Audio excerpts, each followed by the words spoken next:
দেউচা পাঁচামির প্রকল্পের বিরোধিতায় কলকাতায় এবার বিক্ষোভ দেখানো হচ্ছে। জল জমি জঙ্গল বাঁচাও আন্দোলন কমিটির নেতৃত্বে এই মিছিল, যে ছবি আপনারা দেখতে পাচ্ছেন, শিয়ালদা থেকে ধর্মতলা পর্যন্ত দেউচা পাঁচামির বাসিন্দাদের এই মিছিল।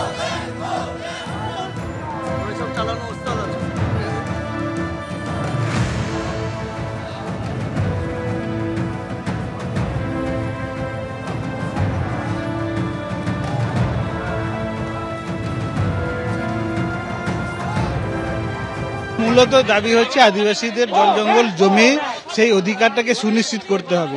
আজকে আমরা ফরেস্ট রাইট অ্যাক্ট 2006-কে লাগু করার দাবি জানাচ্ছি এবং 2023 যে কেন্দ্র সরকার যে বনাধিকার অধিনিয়ম তৈরি করলো সেই আইনটাকে বাতিল করার তীব্র আমরা দাবি জানাচ্ছি। এবং আজকে পশ্চিমবঙ্গ সরকার আমরা দেখছি যে এই জল জঙ্গল জমির অধিকারকে সুনিশ্চিত করার জন্য কোনো রকমভাবে পদক্ষেপ নেয়নি। আমরা দেখতে পাচ্ছি, আপনারা স্লোগান দেখতে পাচ্ছেন যে কোল মাইন গো ব্যাক। আজকে দেউচা পাঁচামির যে মুখ্যমন্ত্রীর স্বপ্নের যে প্রকল্প, সেই প্রকল্পটাকে বাস্তবায়িত করার ক্ষেত্রে আমরা দেখছি যে অনেক জটিলতা আছে। পশ্চিমবঙ্গ সরকারের সে প্ল্যানিং নেই যে আন্ডারগ্রাউন্ড করবে নাকি খোলামুখ কয়লা খনি হবে। যদি আন্ডারগ্রাউন্ড যদি কয়লা খনি করে তাহলে আজকে কেন সেখানে আদিবাসীদের জমিকে অধিগ্রহণ করা হচ্ছে।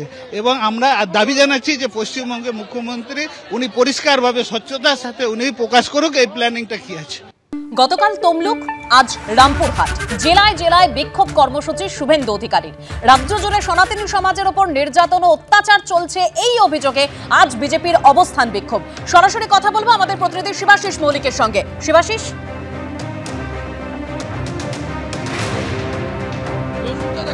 তোমায় বলে রাখি যে আমরা জানি গত সোমবার কেন্দ্রীয় স্বরাষ্ট্রমন্ত্রী অমিত শাহের সঙ্গে বৈঠক করেন রাজ্যের বিরোধী দলনেতা শুভেন্দু অধিকারী দিল্লিতে গিয়ে।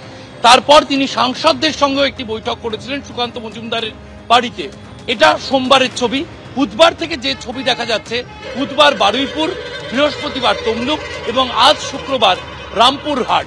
একেবারে কিন্তু পরপর জেলায় জেলায় কর্মসূচি রাজ্যের বিরোধী দলনেতা শুভেন্দু অধিকারী। এবং তুমি যে জায়গাটা তুলে ধরলে, 3 দিনই কিন্তু সনাতনী সমাজের পক্ষে তাদের উপর অত্যাচার হচ্ছে এই বার্তা দিয়ে কিন্তু বিরোধী দলনেতা তিনি পথে নামছেন।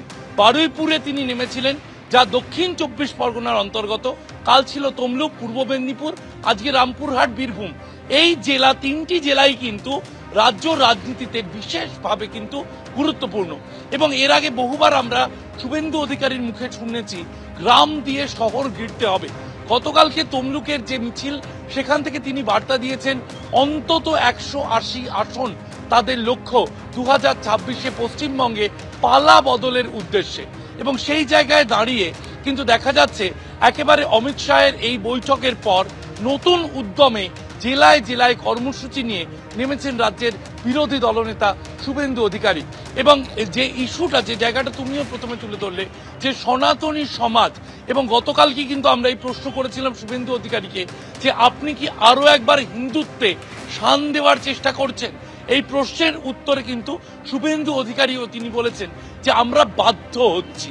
এবং সেই জায়গায় দাঁড়িয়ে কিন্তু এই যে বারুইপুরের কর্মসূচি, তারপরে তমলুকের কর্মসূচি, আজ রামপুরহাটের কর্মসূচি, জেলায় জেলায় কর্মসূচি, সনাতনী সমাজের পক্ষে দাঁড়িয়ে কর্মসূচি।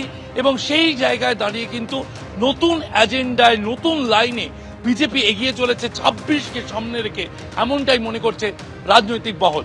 একেবারে শিবাশিস।